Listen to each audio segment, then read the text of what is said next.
안녕하세요. 사람 인생 정말 어떻게 될지 아무도 모른다고 하더니 저희 시모가 딱 그 모양새 같네요. 저희 부모님은 경북 예천에서 농사일을 하고 계십니다. 그렇다 보니 자연스럽게 저는 대학을 타지에서 다니게 되었어요. 그렇게 자취 생활을 하며 대학을 다니던 중 다른 대학의 법대생을 소개받게 되었고 그 남자랑 결혼까지 하게 되었습니다. 소개팅 이후 저희는 만남을 갖게 되었고 졸업 이후까지도 꾸준히 연애를 하며 지냈어요. 대학을 졸업하고 저는 마케팅 관련 회사에 입사를 해서 근무를 하고 있었고 신랑은 사법고시를 준비하며 집에서 경제적으로 도움을 받고 있었습니다. 공부를 하는 남자친구를 위해 저는 주말이면 도시락을 싸서 근처 정자에 앉아 밥을 먹곤 했습니다. 오늘은 그냥 너랑 놀고 내일부터 다시 열심히 공부할까?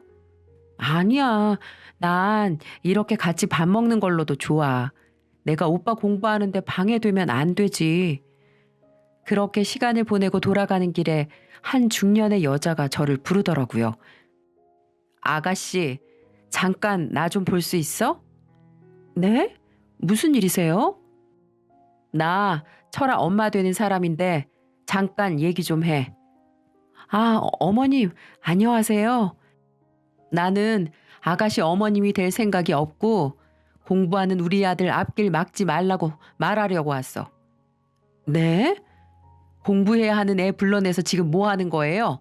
나 한두 번 본 거 아니에요? 내 아들 인생 망치지 말고 아가씨 인생 살아요. 그렇게 시모와의 악연은 첫 만남부터였습니다. 그때 제가 헤어졌어야 했는데 저도 오래 만나다 보니 이런 일로 쉽사리 헤어질 수가 없더라고요. 연애를 한 시간이 아까웠고 이만한 사람이 또 없다는 어리숙한 마음 때문이었죠. 그 일이 있고 몇 달이 채 지나지 않아 저는 임신을 하게 되었어요. 피임을 안 한 적이 없는데 갑작스런 임신에 저는 놀라서 눈물만 뚝뚝 흘리고 있었고 신랑은 본인 책임이라고 하며 가장으로서 책임을 질 테니 믿어달라고 했습니다. 결국 하룻밤의 실수로 예상보다 빠른 결혼을 하게 되었어요. 상견례를 하는 날도 시모가 판검사 될 아들 앞길 막는다. 네가 정말 잘해야 한다. 애 핑계대고 우리 아들 앞길 막을 생각 하지도 마라. 너는 정말 복 받은 거다. 등등 저희 부모님이 듣기에 기분 나쁜 소리를 하는 바람에 한 번 파투가 나기도 했습니다. 이후 신랑이 저희 부모님께 가서 몇 날 며칠을 무릎을 꿇고 싹싹 빌어서 저희는 결혼을 하게 되었죠. 저희 부모님은 저보고 기죽지 말라고 하며 수도권에 전세를 두고 있던 집을 저희에게 내어주었습니다. 명의를 내어준 건 아니지만 저희는 당장 급하게 들어가서 살 수 있는 집이 있다는 것에 감사하고 있었죠. 해가 점점 불러오기 전에 결혼을 해야 해서 번개불에 콩 볶듯 결혼을 해서 그 과정에서의 다툼은 잘 생각도 안 나네요. 제가 결혼 자금으로 모아둔 돈이 있기는 했지만 입사 2년 만에 결혼을 하게 되어서 그 금액이 크지는 않았어요. 그래서 빠듯하게 아껴서 살림을 지내고 있었고 신랑도 이러한 경제 사정을 알고 있다 보니 자연스럽게 나가서 아르바이트를 하기 시작했어요. 아기를 낳기 전에는 그나마 괜찮았는데 아기를 낳고 나니 정말로 분유값 벌러 나간다, 기저귀값 벌러 나간다 이런 말이 실감이 나더라고요. 그래도 본인 손주는 예쁘다고 시모는 가끔 집에 와서 아기를 보곤 했습니다. 맨날 돈 없다고 돈돈거리지 말고 분유 같은 거 말고 모유 먹여. 그래야 면역력에도 좋고 경제적으로도 좋잖니. 저도 그러고 싶은데 제가 모유가 잘 안 나와서 어쩔 수 없네요.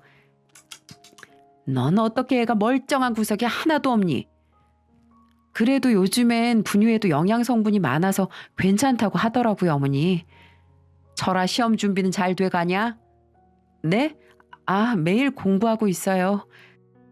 감시라도 하듯 시모는 늘 신랑이 공부를 하고 있는지 물어보았고 저희는 암묵적으로 신랑이 아르바이트를 하는 걸 비밀로 했습니다. 그렇게 시간만 흘러갔고 1년 정도 지나서는 시댁에도 공부보다 돈을 벌어야 할 때인 것 같다고 하며 작은 회사에 들어가서 일을 시작했어요. 시부는 당연한 선택이라며 신랑의 편을 들어줬지만 시모는 이런 시간들이 다 투자라고 하면서 극구 말리던 모습이 눈에 선하네요. 그렇게 2년이라는 시간이 흘렀습니다. 아이가 어린이집에 다니기 시작하면서 저도 다시 일을 하러 다니기 시작했어요.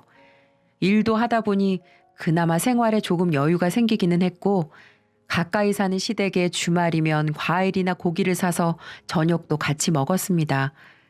제가 시부모님께 할 수 있는 최선의 애교이자 저 나름대로 노력을 하며 지냈던 시간이었어요.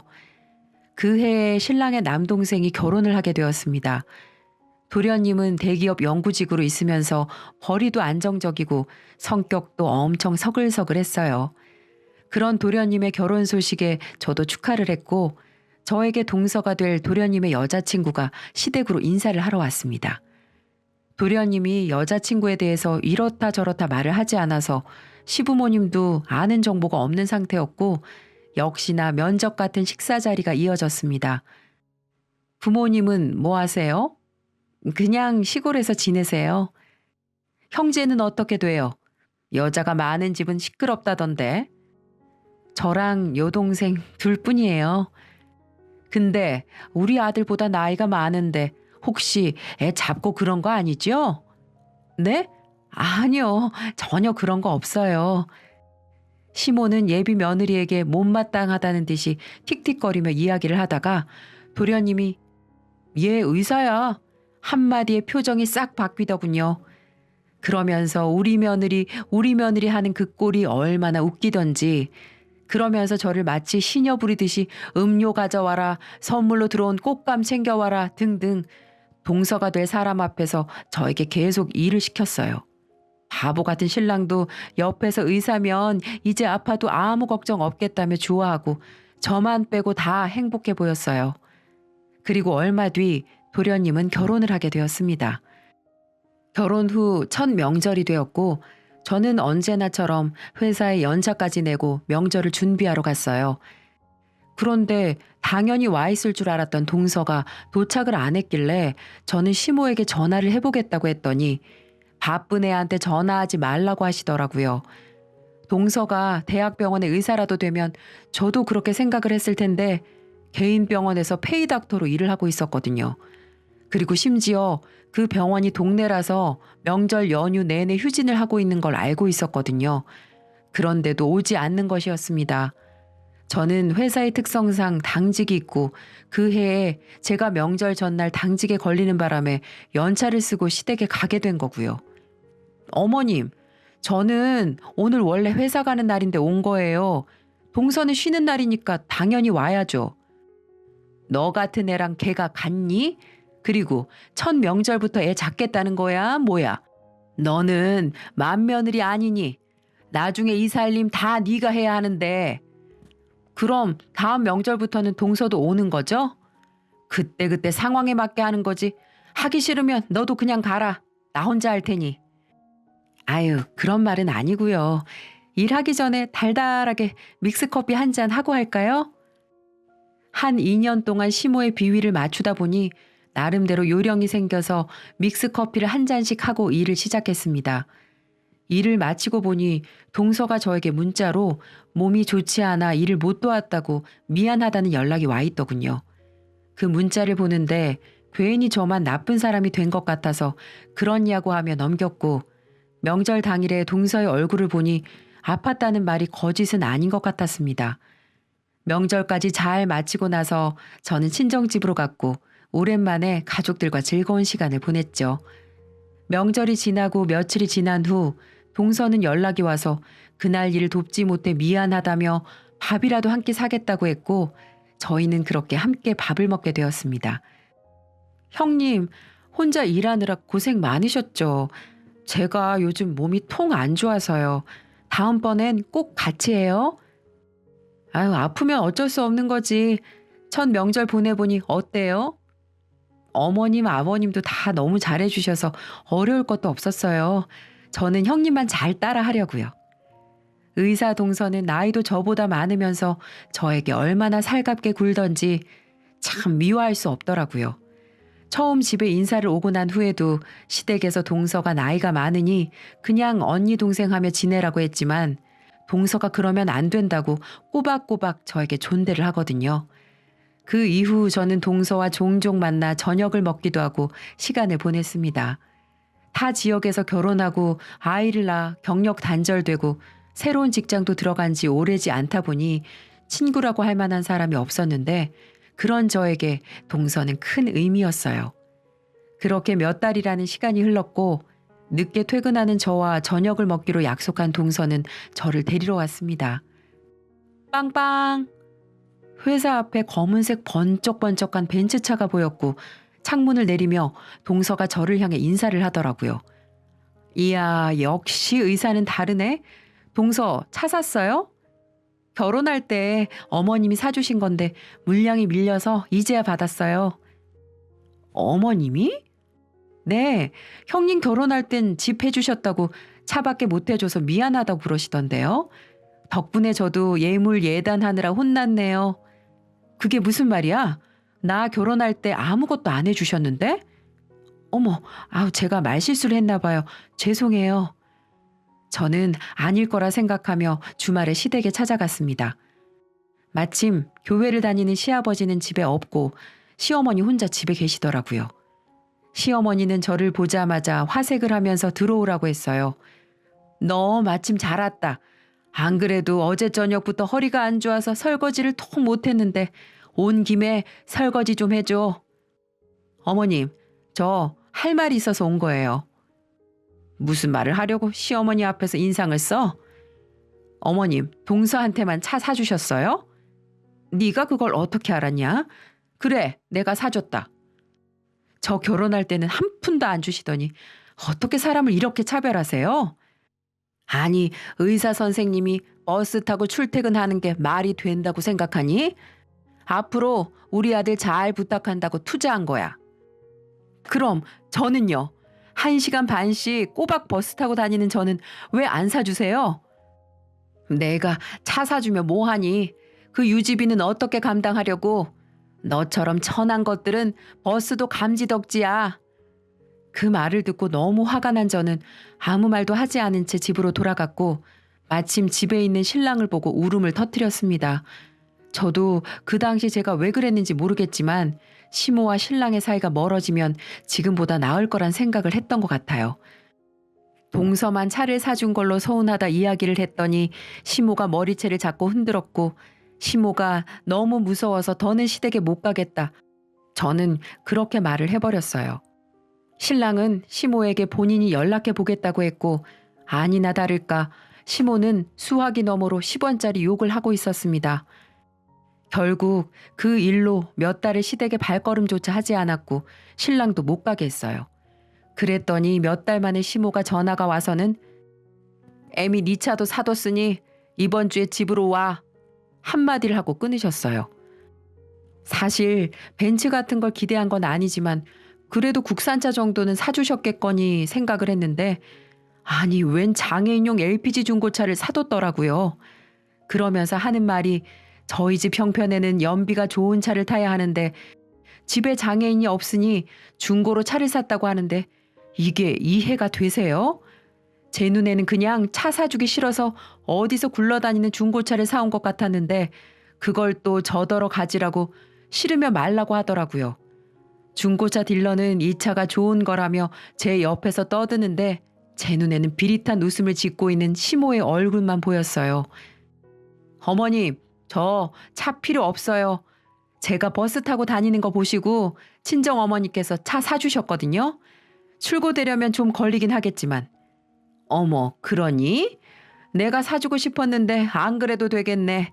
네가 안 받겠다고 한 거니까 앞으로 서운해하지 말거라. 서운한 건 제 마음인 건데 그걸 어떻게 하라 마라 하세요? 차라리 그 돈으로 가방이나 하나 사주시던가요. 기어이 뭘 받아내겠다는 거니? 그럼요. 저도 엄연히 이 집 며느리인데 대우는 해주셔야죠. 이복녀 며느리가 제대로 된 가방 하나 없이 다니면 사람들이 흉봐요, 어머니. 시모는 부들부들거리면서 그깟 가방 비싸봤자 이 차보다 비싸겠냐고 하면서 결국 백화점으로 가서 저에게 700만 원짜리 샤넬백을 사주셨습니다. 중고차가 600만 원이었는데 가방이 700만 원이니 차보다 비싼 가방을 산 거죠. 아, 그리고 차 가격만 봐도 아시겠죠? 연식이 얼마나 오래된 차를 가져온 건지. 시모는 거의 개거품을 물 기세였고 옆에 따라온 신랑도 저를 보며 너무하는 것 아니냐고 했지만 동서보다 못한 취급받는 게 그럼 당연한 거야? 하고 말을 하니 입이 쏙 들어가더라고요. 그리고 얼마 뒤 저는 친정 부모님이 사주신 그랜저 차량을 타고 시댁에 가게 되었습니다. 시모는 제 차를 보더니 아반떼를 타고 다니는 신랑의 차보다 크고 좋으니까 둘이 차를 바꿔 타라고 하기 시작하더라고요. 차를 자랑하러 갔다가 되려 차를 뺏길 위기였어요. 너 만나느라 얘 사법고시도 떨어지고 돈 버느라 일하는데 딱하지도 않니? 그리고 원래 큰 차는 남자가 타는 거야. 장거리 운전할 땐 신랑이 해요. 그런 거 말고 출퇴근할 때도 다른 사람들이 보는 시선이 있잖니. 얘가 이렇게 살고 있을 얘가 아닌데 네가 몸을 함부로 굴려서 지금 이렇게 된 거 아니냐. 그러니까 보답하는 마음으로 차도 바꾸고 사돈한테 집 명의도 이제 그만 달라고 해라. 제가 몸을 함부로 굴려요? 저는 그 자리에서 바로 신랑의 뺨을 있는 힘껏 때렸습니다. 너무 화가 나서 눈에 있는 실핏줄이 다 터질 것 같았거든요. 신랑은 아무 말도 못하고 시모는 그 모습을 보자마자 제 뺨을 때리고 머리채를 휘어잡고 흔들기 시작했고 신랑은 그런 시모를 향해 무릎을 꿇고 하지 말라며 말렸어요. 시모는 허탈하다는 듯이 땅바닥에 주저앉았고 신랑이 그제야 시모에게 그동안의 비밀을 이야기했습니다. 고등학교 내신 점수에 맞게 아무 4년제 법대에 원서를 넣었고 운이 좋게 합격을 한 신랑은 대학교에서 수업을 따라가기 힘들었다고 합니다. 그러면서도 법대라는 타이틀 때문에 시부모는 판사가 될 거다, 검사가 될 거다 그런 말이 많았고 신랑은 어쩔 수 없이 계속 공부를 하는 척 했대요. 대학을 졸업하고 난 이후에도 시모는 경제적 지원을 아끼지 않았고 그 모든 걸 회피하고 싶었던 신랑은 결국 계획적으로 저를 임신시켰어요. 아기 출산 이후 저는 신랑에게 계속 공부할 것을 권했고 신랑은 그제야 모든 걸 털어놨어요. 차라리 아르바이트나 하는 지금의 생활이 더 좋다고 하면서요. 시댁에는 신랑이 공부를 하고 있다고는 했지만 사실은 결혼 이후 신랑이 공부를 한 적은 없었고 저는 이 사실을 시댁에 이야기를 하라고 했어요. 제가 신랑의 앞길을 막은 게 아니고 오히려 제가 피해자니까요. 정말 아이만 없었으면 당장이라도 이혼을 하려고 했습니다. 근데 이 이야기를 신랑이 시댁에 말을 했다고 저에게 거짓말을 했더군요. 결국 저만 신랑 앞길 막은 여자가 되어 있었네요. 잠시 머뭇거리던 시모는 다시 저를 향해 거짓말하지 말라고 하며 소리를 쳤습니다. 신랑은 시모를 향해 미안하다고 이야기를 하고 제 손을 잡고 집으로 갔어요. 당연한 이야기지만 집에 가서 신랑이랑 정말 대판 싸웠네요. 신랑은 그 자리에서 왜 옛날 이야기를 꺼내느냐며 화를 냈고 저는 와이프가 몸 함부로 굴린다는 소리를 듣고 가만히 있는 당신이 이상한 거라며 되려 큰 소리를 쳤죠. 신랑은 저를 보고 시댁이랑 잘해볼 생각이 아예 없는 사람 같다고 말하며 집을 나가버렸습니다. 답답한 저는 동서를 만나 하소연을 했고 그래도 같은 여자라고 동서는 제 편을 들어주더라고요. 형님, 근데 웃긴 게 뭔 줄 아세요? 어머님이 사주신 그 차요.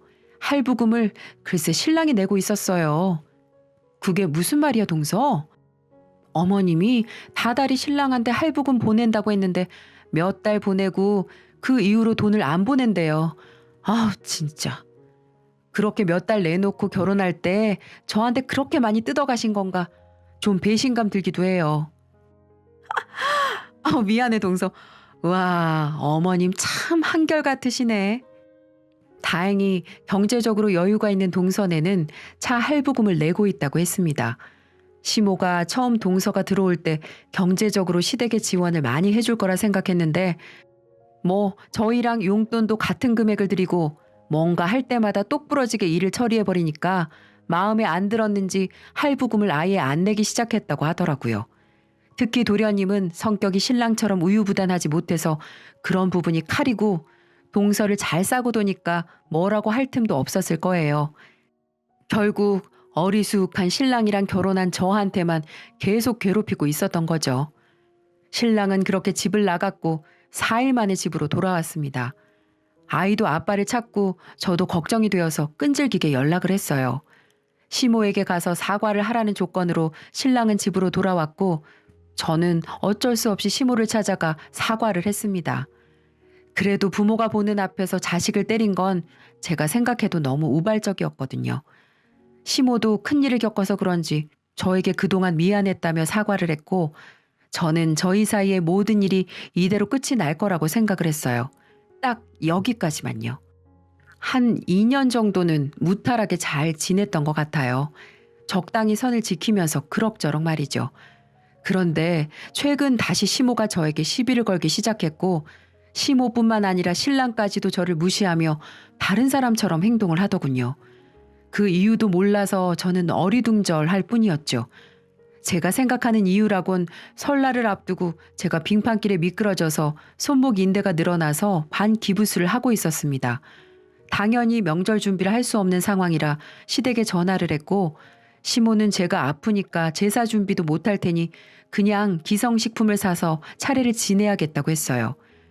동서가 일을 돕겠다고 했지만 시모는 다 같이 하는 게 아니면 의미가 없다고 하면서 계속 업체 주문을 하겠다고 했고 정말로 차례 음식을 사서 지냈어요. 이후부터 무슨 일만 생기면 제사를 안 지내서 그렇다느니 저를 트집 잡기 시작하더라고요. 여보, 요즘 어머님 제사 이야기 너무 많이 꺼내는 것 같지 않아? 당신이 몸 관리도 못하고 칠칠지 못하게 다니니까 그런 거지. 나 주말에 워크숍 다녀오니까 그런 줄 알아. 회사에 사람도 몇 명 없는데 무슨 워크숍을 한 달에 한 번씩 가? 또 의심한다. 당신은 왜 그렇게 나를 못 믿어서 안달이야? 나도 힘들게 돈 벌어. 알겠어. 조심히 다녀와. 신랑은 거의 매달 워크숍을 갖고 이건 직장 생활을 해본 사람이라면 당연히 이상한 부분이었습니다. 그리고 워크숍을 갈 때마다 다른 직원들이랑 같이 차를 타야 한다고 제 차를 타고 다녔고 블랙박스는 언제나 꺼져 있는 상태였습니다. 블랙박스를 끄고 다닌 걸 안 것도 가벼운 접촉사고가 있었을 때가 있었는데 그 자리에서 합의를 하고 보냈다고 하길래 제가 영상을 보려고 블랙박스를 만져봤을 때 알았어요.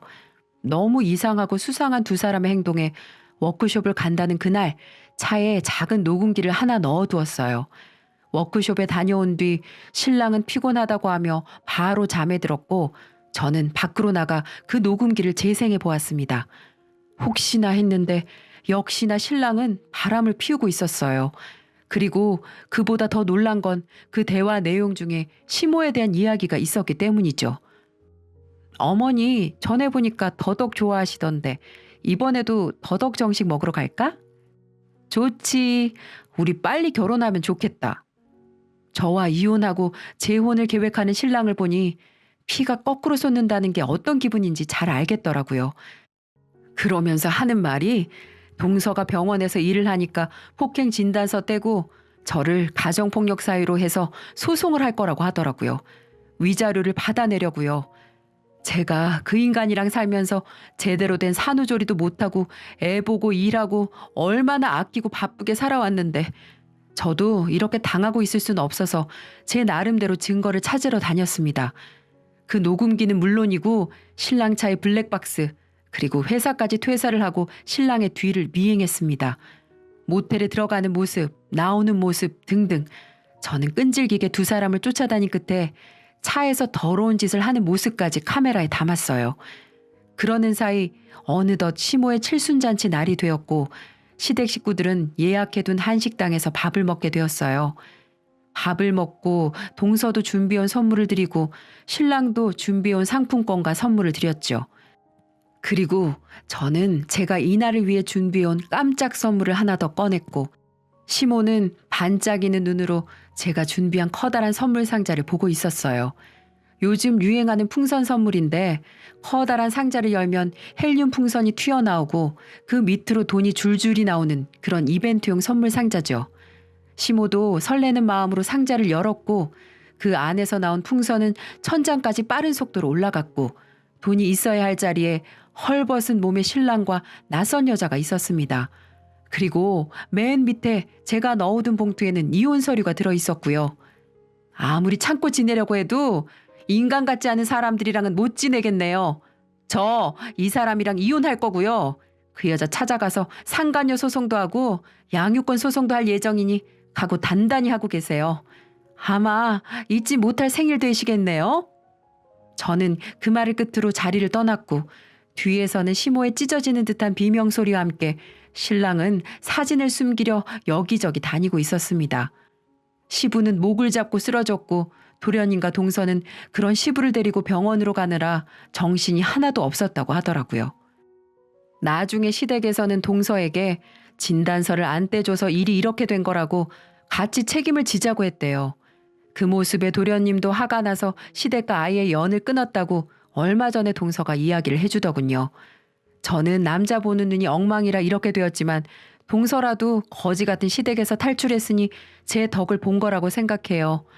지금 저는 상간녀 소송과 양육권 소송을 포함해 이것저것 하느라 정신이 하나도 없네요. 변호사 말로는 전부 승소할 가능성이 많아서 특히 위자료를 많이 받는 걸 중점으로 준비하고 있다고 했습니다. 나중에 모든 일이 끝나면 저도 제 이야기를 다시 들어보고자 아직 정리가 되지 않은 상태로 사연을 보내게 되었습니다. 앞으로도 남은 일은 많이 있지만 잘 해결되기를 여러분도 함께 기원해 주세요. 지금까지 제 긴 사연 들어주셔서 감사합니다.